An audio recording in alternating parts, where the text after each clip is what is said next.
Hello and welcome to Faith Matters. This is the programme where we look at Liverpool life through the prism of faith, belief and spirituality. This is a special hour-long edition, and our theme for today is 50 Shades of Grey, where we're looking at the book and the film and the sequel by E.L. James. I've got that right, haven't I?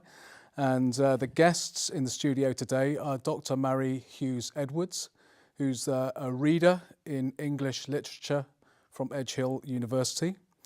Dr. Kate Lister, who's a lecturer in English literature from Leeds Trinity University, formerly of Edge Hill. And Susie Murray, who's a former student from Edge Hill University, Mary's student. So welcome. I think I've got all your names right there, that's good. Okay, Mary, Kate, you're both lecturers in English literature. So what prompted your interest in 50 Shades of Grey, and how have you pursued this interest? I suppose that I'm interested in it because some of my primary areas of study is sexuality, gender, and how those both things are conceived and constructed in popular culture and socially. And 50 Shades of Grey, whether you like it or loathe it, is a global phenomenon. So it's very interesting to me to try and research why that might be. What's it tapping into? What are people taking away from it? What are people enjoying about it or hating about it? That's the bit that I'm interested in. And I've lectured on a module that Mary established that uses 50 Shades of Grey to explore themes of heterosexuality and how that works and how the genders relate to one another. So that's very much how I'm interested in it. Yeah, and I think whether you like it or you loathe it, you can't really ignore it if you work in the field of gender and sexuality studies in a contemporary context. I came at it kind of from a slightly sort of different angle in that my training and my doctorate and my early research life as an academic was based on medieval constructions of the body and of sexuality and of enclosure of the body. Actually, I looked at anchoritism in the Middle Ages, but You've lost me already. I lost you already. No, I haven't. The practice of medieval solitude, being alone for the Lord, and of the kinds of things you can do to your body in the name of God, in essence. So and flagellation and all that kind of stuff? At its most extreme, but ascetic practice generally as an inculcation of discipline. So I was quite intrigued by that in terms of medieval theology. But my own teaching is very much in modern literature more and more these days. So you set this module up at Edge Hill? Yes, at Edge Hill Uni in the third year, the final year, we do a module called Sexuality and Subversion, which looks at dissident sexualities, same-sex desire, and I just thought it was actually our first straight text on that module, 50 Shades of Grey. I just did it last year for the first time when Susie was doing it. So by straight, you mean heterosexual? Heterosexual, yeah. Okay. And so we decided to look at that in order to take a little look at how BDSM was being constructed textually. What's BDSM again? Bondage, dominance, sadomasochism, submission. Okay. Right. Okay. It's a wide umbrella term for a whole host of different practices. Okay, so Susie, you were on this module. Yeah. And enjoy it? Yeah, it was. It's kind of being like a graduate now, like kind of talking to other English literature students as well, like talking about what modules I did at uni. I go, oh yes, I did this sexuality subversion module, and everyone's going, what was that?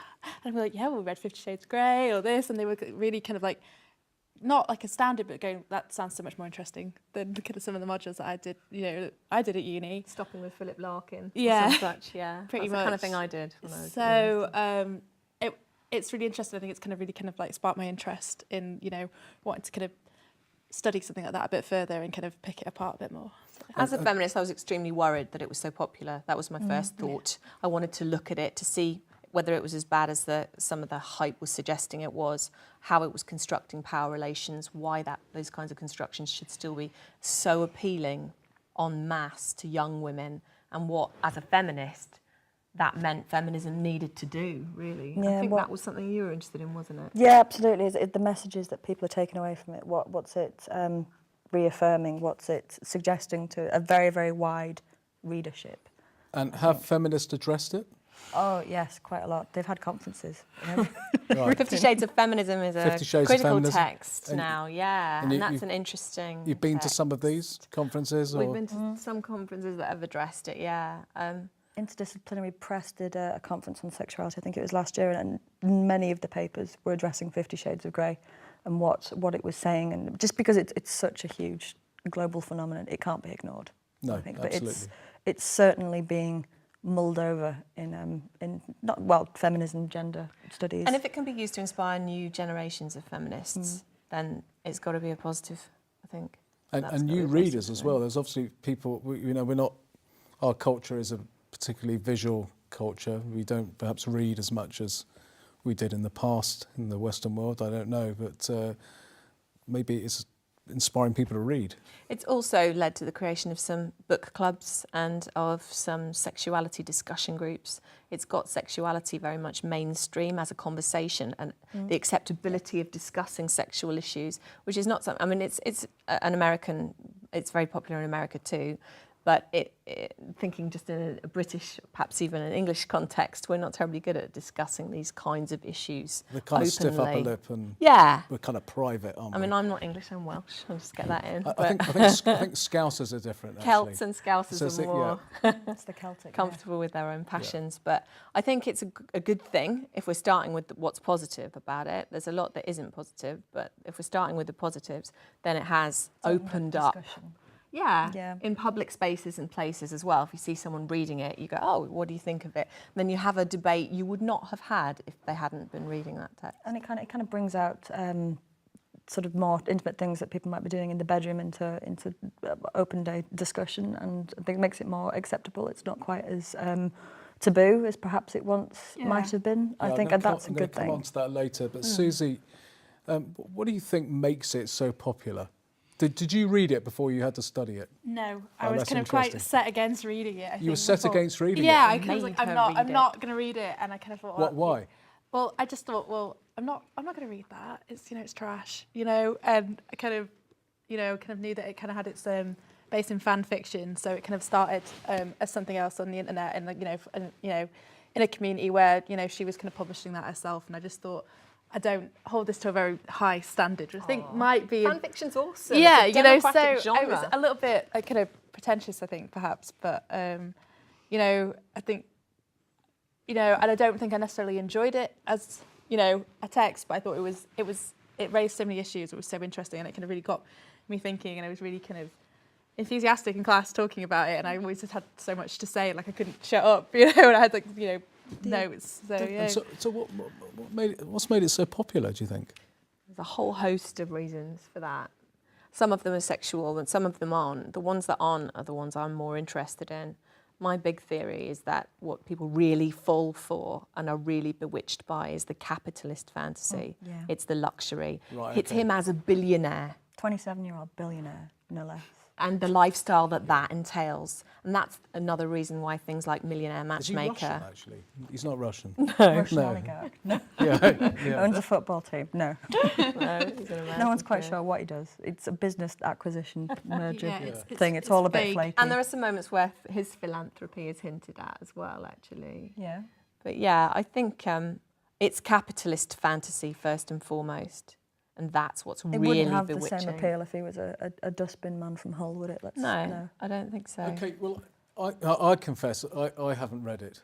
I tried to make you read You it, did didn't try to I? make, Did I make fail? me read it. You failed, and I haven't seen So the film. far. I keep now seeing the film, thinking I ought to look at Don't this. see the really. film; it's terrible. Now, I don't want this to sound sexist because I know you're all feminists, and I've upset you already by calling you girls before the show. But it just seems to me this is kind of chick lit with a bit of spice added to it. Is that fair? There's nothing wrong with chick lit. Chick lit is a perfectly acceptable popular culture I think you need genre. to define a bit what chick lit But I don't think it is means. chick lit particularly. Yeah. Should we make Reverend Do you know- Hitchman define chick lit? Yeah, we for could do us? that. But Well, when it's a kind of books for girls. books for girls, Um, ones with pink covers on. But men Yeah, are buying this book too.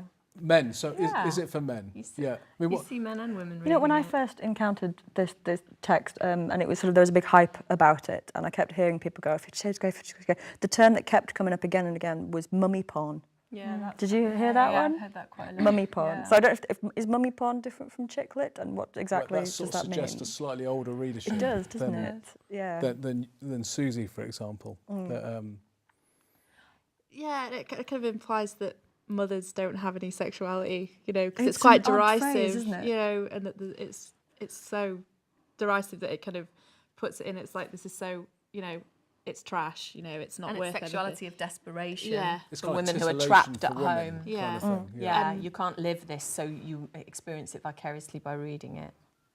And there's no truth in that. There's a limited amount of truth in that, I suppose. I think that there's a certain amount of truth to the fact that it offers people a chance to live vicariously through experiences they might not have had before a world, because it's I don't know, how do you put this? There's a lot of people are very repressed and buttoned down, and the idea of saying to somebody that you love, would you mind handcuffing me to the bed this evening? They might not have done it before, so it gives them a chance to live vicariously through something. So I think there is a certain amount of truth to that. Okay, But I don't like the term mummy porn. I think that's quite... Why not? I just, why drag mothers into it? I don't know, it kind of gives it a sort of domesticated... Okay, we'll come back to that. I'm really enjoying this conversation. We're now going to, having to cut it short to go to our commercial break. So be right back with us after our break for 50 Shades of Faith, we're calling this.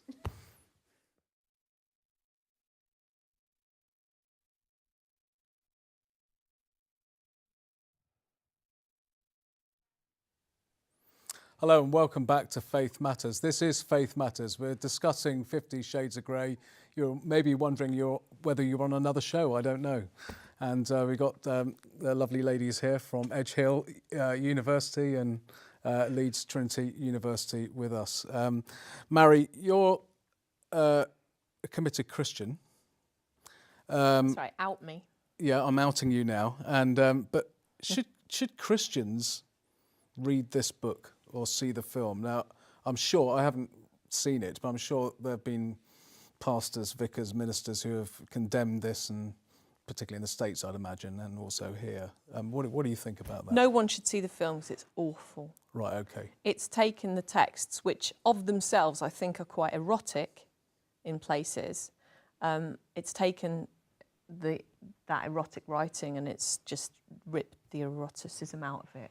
It's Do you agree with that? totally two-dimensional. Well, Mary and I disagree about Whether it's erotic. whether it's erotic or whether it's just for like the sake of reading it. Is it a good text? Mary has found some worth in it. I think it's the worst thing that's ever been written. There are two broad distinctions in this kind of writing: is erotic romance and erotica.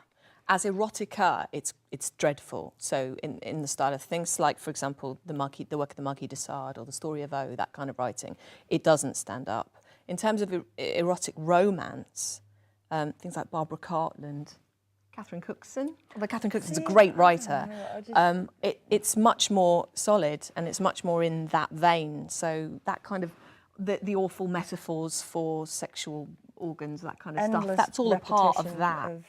But I mean, the basic storyline, that young virginal girl falls in love with a mysterious older man who has serious issues. That's a fairy tale. And it's the story for Jane Eyre as well. Yeah. I mean, there's no mad woman in the attic. So back to my question. Charlotte Bronte was a terrible writer too. Should Christians be reading this? I don't think Christians shouldn't read it. I think my kind of Christianity is an open-minded Christianity. I mean, as a Christian myself, love is what is important, whether it be between men and women or men and men or women and women. Or love should be at the heart of a marriage, for example, and the texts do end in marriage in the third volume, or at the heart of any of our sexual interactions with each other. So this ends in marriage? I didn't realise that. It does. Volume Volume 3 starts with their marriage. But I don't see much love between equals, which is what God wants for all of us, in this book, at the heart of any of these texts. But that doesn't mean that as a Christian I think people shouldn't read it, but I do think that it's not a model for life, and it's got nothing to do with the BDSM sexuality of it. It's not a model for life that a Christian would be particularly interested in following, I don't think. She spends almost all her time feeling emotionally abused outside of the bedroom by him because he's commitment phobic and he's not capable of showing real affection. Deeply controlling. He's deeply controlling, and that's linked by E.L. James to his childhood of abuse in ways that I don't think are helpful either to the Christian community or to the BDSM world either. No. There's an implied assumption all the way through it that the only people who'd be interested in that kind of lifestyle in BDSM are people that would be that are severely mentally traumatised and have childhood issues, which is something that I know the BDSM community have reacted quite strongly against. It's a nonsense. Yeah, it's the idea you'd only enjoy that if you're a lunatic. So yourself. does religion feature in this at all? I'm just interested. Well, we were having this conversation, weren't we? We can't remember a single reference to the notion of worship, to regular worship, fellowship, faith, God. There is an inner goddess. Yeah. She's an inner goddess. Yeah, Refers but to that's herself as the inner goddess. Dreadful. There's a side of That's her which awful. is awful, but Okay, no church bells, no. nothing like that. No rejection even of faith that I can remember, particularly. So It's it's a kinda god of money it's and a-religious. capitalism and the American dream, American values, that kind of stuff. He's called Christian. I don't know if that Yeah, no, anything didn't think to about that. anybody else. If that helps. And he I does mean- assume a god. She literally worships him. Ultimately, her love saves him. This is the direction in which the texts move us. So possibly it's idolatrous in the sense that it's You she could- worships this it's guy. a redemptive affection, allegedly, but You I could still look don't at know. it that way, I suppose. But I'm not sure that that's... But there's no explicit reference to religion that I can recall in it. Can you? No. So Kate, you're an atheist. I am. And so have you got an atheist take on this as an academic or even as a person who's an atheist? I was wondering about this on the way in, and I can't see issues within the text that would be specific for people, atheists, or why this would be an affront to people of faith or any particular issues that they would take with it, other than there is sex before marriage and you can take a lot out of it that's... it's clearly quite an abusive relationship, but I don't think that that's specific to people of faith. I think that that's something that everybody Would have a problem with. would have a take problem and issue should with, have a yeah. problem with. But yeah, Okay, so Susie, just quickly, because you haven't said a lot for a while, let's come to you. You're because I don't want you to be the student on the edge, as it were, and with your two academic friends. Susie, you're a Roman Catholic, grew up as a Roman Catholic. Murray's a Protestant, aren't you? I'm an Anglo-Catholic. You're now an I Anglo-Catholic. don't consider myself a Protestant necessarily. But, well, that's another show. We'll get to that, but yeah. As a Roman Catholic, any particular perspective on this? I think, What do your parents think about it? well, my mum's read it, you Yeah. know, my auntie's read it, like, and we've talked about it at home. And I think the issue at the heart of it is the fact that there's no love there, you know, and he's unable to kind of commit to her in any sort of meaningful way that, you know, is good and, like, you know, nourishing and, like, brings any sort of, like, joy, like, to their relationship, which I think it should be at the heart of any kind of, like, relationship like that. You know, there's nothing there, you know, that kind of, that should hold her there, that's, you know, I think is, you know, that is fundamentally good, which I think is the issue with it, you know. I think that should be an issue for anybody looking at it, that it's a kind of, it's a situation where she's feeling like, you know, emotionally, out of control and, like, you know, emotionally neglected, which is so, you know, terrible. So there might be something to be said for viewing Anastasia as kind of because she's a virgin in it, as the kind of the Madonna. She's quite literally offered up as a sacrifice to Christian in some ways. And there are other things which you could argue, you know, are values which the Christian church is historically associated with. So the notion of purity in women, the importance of marriage as a framework for society, to get married before you have children. These are, you know, old-fashioned traditional Christian values. And these are values which are echoed by the text. Not because I think E.L. James is bringing a Christian framework to it, but because largely it's a sort of fairy tale framework. And you have to marry the handsome prince before the children arrive. It's quite, it sounds slightly counterintuitive, but it's quite an old-fashioned text. Yeah. In its way. He is the breadwinner, he is the manly man, she is the woman who submits to him and ends up having 2.4 children, and they're blissfully happy. That brings me to my next question, which is about a critique. You know, one of the feminist critiques is that this text, 50 Shades of Grey, and the film glorifies and promotes misogyny and violence against women. What do you think about that? That's definitely the case. That's definitely the case. Yeah, I think so. not necessarily because of what happens between them sexually, but because of what happens between them in their non-sexual relationship, the myriad ways he has of controlling her, of controlling where she goes, who she sees, what she eats, what she wears, whether she exercises, how effectively she's given contraception, etc. If you read through any of the material about what constitutes an abusive relationship, a controlling relationship, and that's not just the man being controlling, but the woman perhaps controlling the partner as well. So like a codependency. It's a codependency, but it's severe emotional manipulation that he uses to control her. He uses his wealth to overwhelm her. He sends her books at one point that must have been tens of thousands of pounds. He buys the company that she gets a part-time job for. This is really disturbing. She is a relatively intellectually independent student when he meets her. He slowly narrows her life down until she works for him, in essence, and then she has his kids and stops working completely. He tells her that who she can and she can't be friends with, not overtly, but by pointing out how nasty they all are. At one point, he puts a tracking device in her phone and follows her and turns up and saves her. This sounds like the stuff of the tabloid press to me. Yes, it is. And this is all what goes on outside of the bedroom. But more slightly disturbingly than that is the fact that there's this constant monologue that you get of her where she is upset at herself for his reactions to things. She spoke to a boss that he didn't like in one of the texts, and her reaction is, "Oh no, Christian's angry again." Not she's frightened. She's frightened of him. It's not sod off. You've got no right to tell me who I can and can't talk to. It's she internalises it all the time as her fault. She's done something wrong. He loses his rag with her when she's sunbathing topless on holiday, and again he actually physically marks her so she can't do that again. Right, this is sounding terrible. I mean, but yet women and men are also women are buying it in droves, and that's something that I'm concerned by. But there's a whole. Do you think this could lead to an increase in sexual violence in reality? I think it has the potential to lead to a wider acceptance of it as normal. It's normalised. By women. I don't think that any man's going to read it and think, oh, I'm just going to go and beat the wife up tonight. But I think that there's generations of women that are reading this and it's being presented as erotic and some kind of desirable fairy tale fantasy. And were you shocked, Susie, by that, when you read it, by that aspect of it? Yeah, that it was...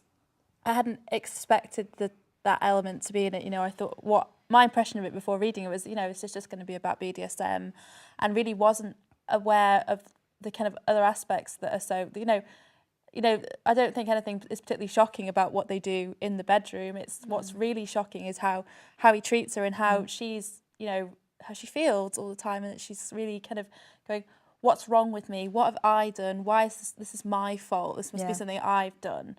Which is so kind of...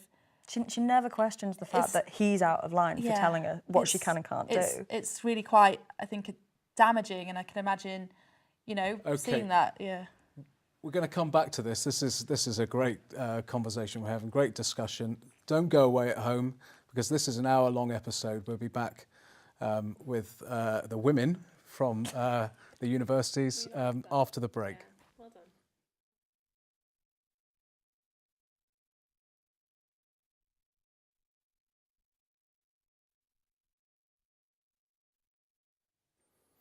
Welcome back to 50 Shades of Faith on Faith Matters with Mari, Kate and Susie in the studio today, talking about 50 Shades of Grey, the book and the film. The sheer popularity, which we've spoken about already, of the book and then the film and now the sequel, or prequel, in fact it is, isn't it? It seems to indicate a widening public acceptance of sexual experimentation, of bondage, domination, sadomasochism and what have you, BDSM. Is this true, or do you think that was already there? I think it's mainstreamed it, but I don't think it indicates that something new is happening sexually in Anglo-American culture. No, I mean, you can trace BDSM right back to the ancient world. Yeah, it's always nothing new I think kind of. I'm talking about a kind of widening public acceptance by normalisation. Not as an organisation, but I mean people doing this in practice without getting into the details. Yeah. Being a faith show. It's normalised it in a way. And it wraps it up in a way that, well, it sounds like counterintuitive, but it's softer, like calling it sort of mummy porn, and that you can walk past an Anne Summers window and they've got displays of saying 50 Shades, and they've got like the accoutrements, handcuffs and things like that. It's suddenly become more accessible, more acceptable, mainstream, I think. Even funny, perhaps. I'm not sure. Susie? Yeah, and I think people are talking about it a lot more. I mean, I was saying, kind of chatting to my colleagues at work, saying, I'm going to, go on this TV show tomorrow and talk about it, and kind of say, oh, well, I've read it and this is what I think, and kind of chatting about, what did they think of these kind of practices. Whereas I think before the book had come out, if you asked to kind of talk to anybody, your work colleagues or your family about what they thought of BDSM, they would go, why are you asking me this, I had a really interesting conversation on a train with an 80-year-old woman who was reading it. And I did, it was great. And she was talking really openly about sexuality for older people. The book isn't about that, but the conversation that we had was about that. It's a vehicle, isn't it? It was fantastic, to use yeah. conversation. Yeah, you can use it as a way in to sort of start addressing things. I suppose that's a positive thing. But its own message is not positive, and it does very little that's positive for men or for women. Okay, let's just continue talking about the whole area of sexual experimentation. There are obviously clubs and groups for people who like to experiment in this kind of way. And I understand that you were telling me, Murray, there's a group for Christians or There's a Christian society. BDSM movement. It's largely very popular in America. It's not quite what you would imagine by that name it to be. It's not a group necessarily for practitioners of dominance and submission in sexual terms, but rather it's a way of engaging in heterosexual marriage that follows the directives of Ephesians. Is it Ephesians 5? So it's kind of a headship in wives submit you to your husbands. Okay, yeah. And it can involve, I was reading some of their narratives, some of the women's narratives as part of my research for this show. It can involve practices that are traditionally BDSM practices, like spanking, corner time one husband uses with his wife. Noticeably He puts his wife in the unsexual. corner if she has transgressed him in some manner.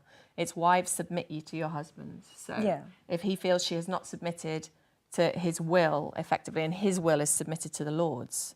So that's important too in the Christian BDSM movement. They're just using this kind of language to reinforce a kind of quite a traditional something was actually something the marital framework, framework, a which actually the non-sexual church, one by and large, I think, from what I've read, from the little I've read about it.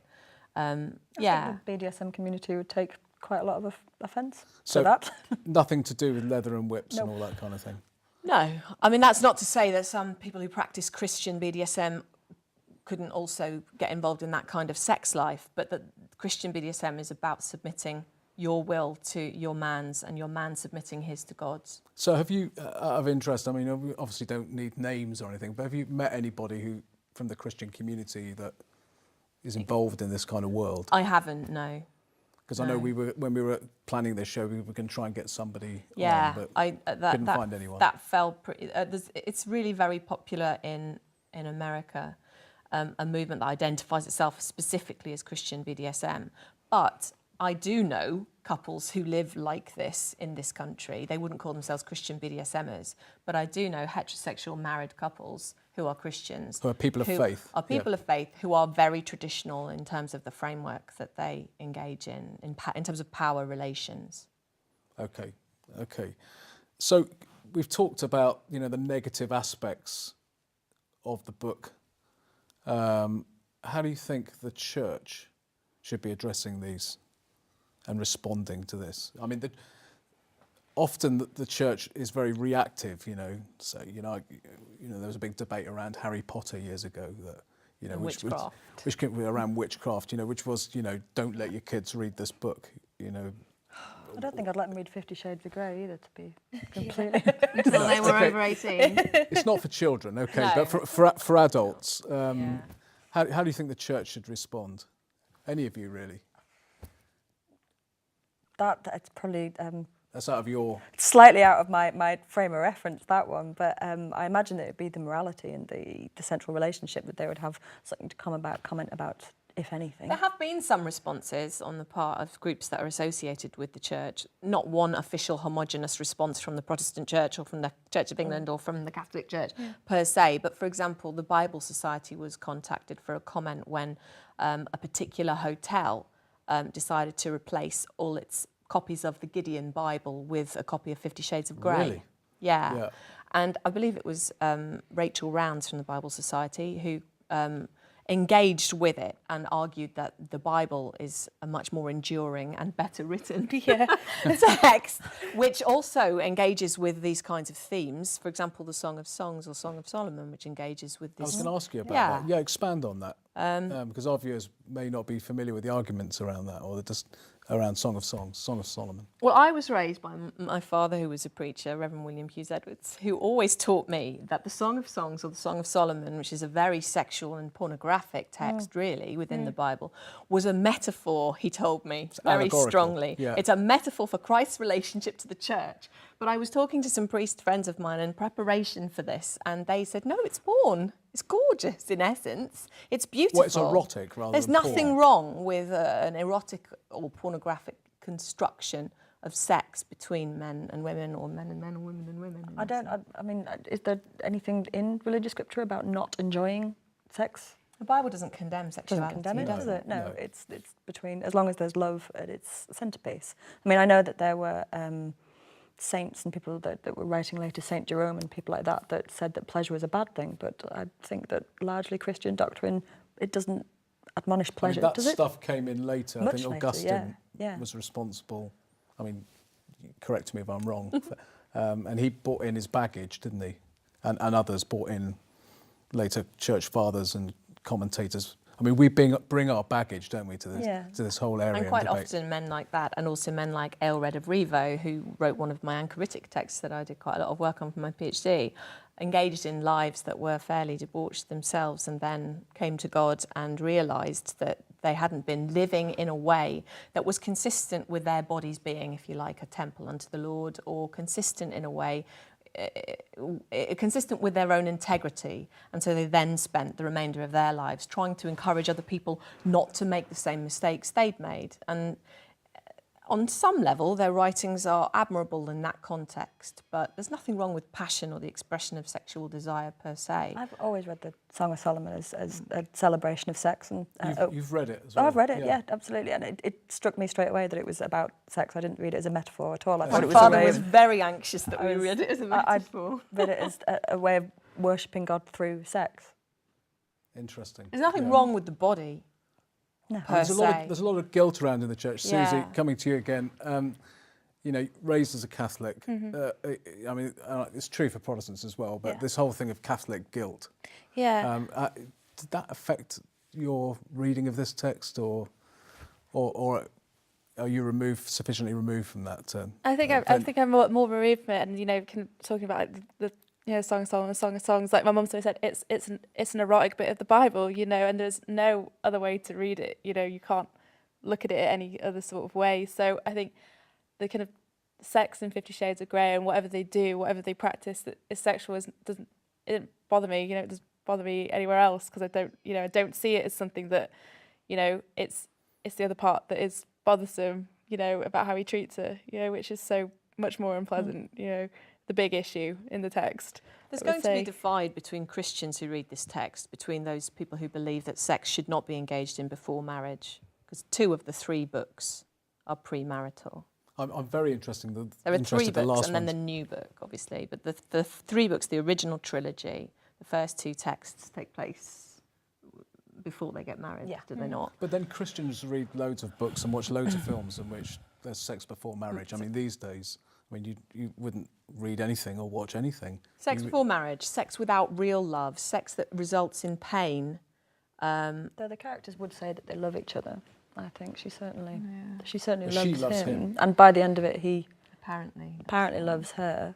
Although it is one of the largest reasons that people don't leave abusive relationships, is because they believe that they love that person, they love the abuser. There's not much erotic arousal at the heart of their BDSM relationship for her, however, and perhaps the feminist literary world would have found it easier to critique the text in a less damning way. If she had come to the relationship wanting a BDSM relationship, consenting to it freely, and actually finding an arousal at the heart of that, which arguably there is none really. No. It's for him on his terms, and it reads very one-sided, and ultimately she cures him of his desire to engage in this kind of sexuality by making him a family man.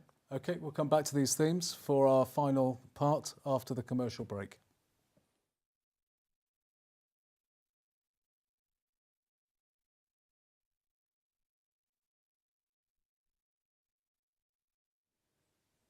Oh, welcome back to 50 Shades of Faith, where we're looking at the text, the book and the film 50 Shades of Grey, with 3 academics from Edge Hill University, Leeds Trinity, and a former student, Susie, from Edge Hill University. Great to have you with us. We want to really push the boat out with Faith Matters in terms of asking these kind of questions from a faith perspective. So if you've got any ideas, try emailing us at faithmatters@baytvliverpool.com. We'd love to hear from you and your ideas and suggestions of who might come onto the show. Okay, before the break, we were talking about faith communities and the response of faith communities, churches, to this whole phenomena, as it's been described, as Kate has described it, of 50 Shades of Grey.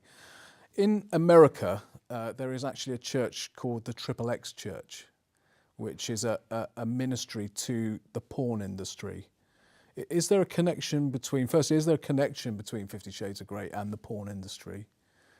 And secondly, what do you think about that as an idea of a mission, a church for the porn industry?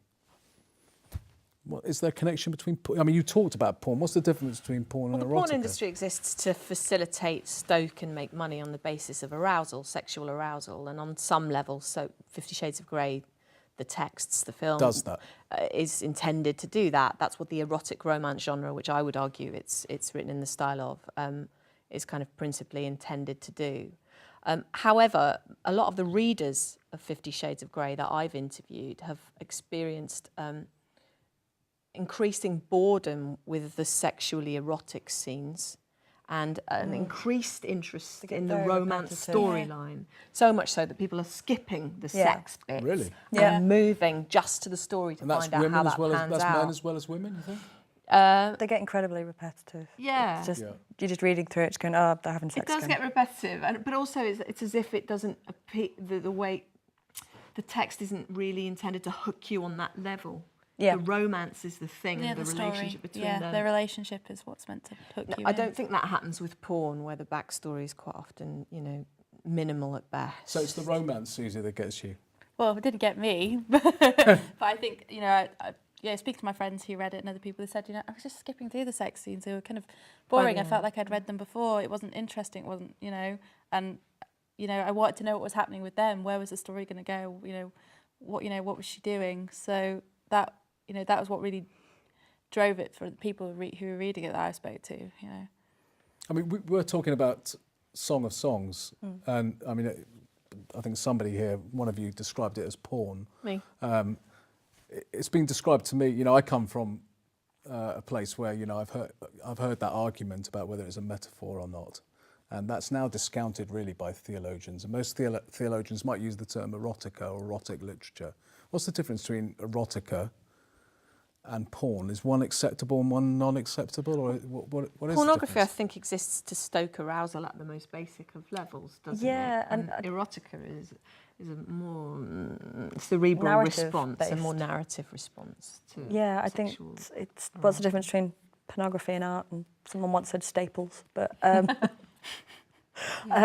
suppose erotica is it's more involved in a narrative, and it kind of gives you a situation context, whereas porn can literally just be an image. The act. I don't think it's got much relationship to pornography, really. But I'm interested in this XXX church that you're talking about. Yeah, you've not heard of that before. I hadn't heard of it before. Although memory stirs the idea of a church for porn workers. Yeah, they go. I think they go to. There's big exhibitions in the States, probably over here as well. Would that be because they feel excluded from regular churches because of what they do? Is there... I mean, it's not probably the sort of thing you could talk about. No, I suppose I can't not. imagine it would be. You know, you wouldn't go to church and say, I'm a sex worker. You know, No. that's not something. That's you a know, real shame and a Yeah. massive Yeah. indictment of the church. Well, You've given got to that, change that. one of Jesus' closest followers was Yeah. reputed to be a sex worker, Mary Magdalene. Yeah, I think that would be a real shame if they felt the need to have that church because they felt excluded from other churches.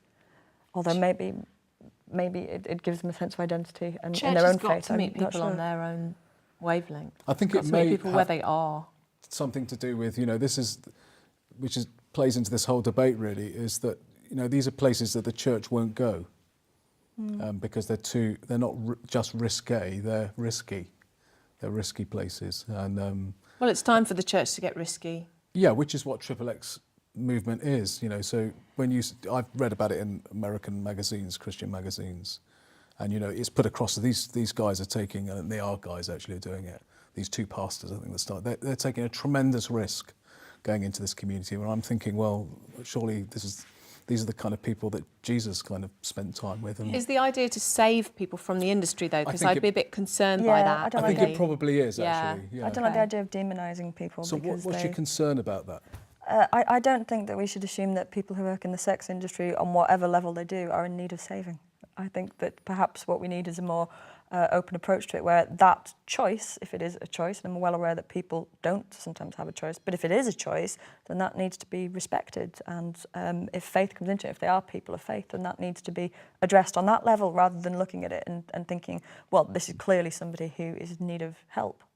There's no doubting that some areas, particularly of the porn industry, are extremely reductive, negative and damaging. exploitative. And ultimately, exploitative yeah. massively. But that doesn't mean that the whole process of pornographic arousal needs to be condemned outright. There are pro-porn feminists, for sure. Yeah, and I think that And there's feminist pornography too. Yeah, it stems from a sort of a viewpoint that sex is inherently morally bad, unless it's within the confines of a marriage contract. I know you're an atheist and you're speaking from an atheist perspective, but from a Christian perspective, maybe what we're saying is that people in the porn industry don't need saving any more than anyone else. Yeah. We do believe in salvation, but I think what the church tends to do is sort of put people in categories. These are the really bad people. They're into really bad stuff. And that's really worrying. So, yeah, that if that's what it is about, which we can't condemn it, I don't think, for that, because none of us really know too much about it. That wouldn't be a good thing. But reaching out to people and trying to help them. I know in Liverpool there's some great people who go out of an evening. I was thinking about the street pastors. Well, there's street pastors, but there's another group of people, I think they're from Frontline Church, who go out and minister to the sex workers in Liverpool and do great stuff in terms of helping them, and in a totally non-condemnatory way. And that's a positive. Would you say that's a positive thing, isn't it? I would, because I think the industries do need to be made safer for people to use them if they wish to use them.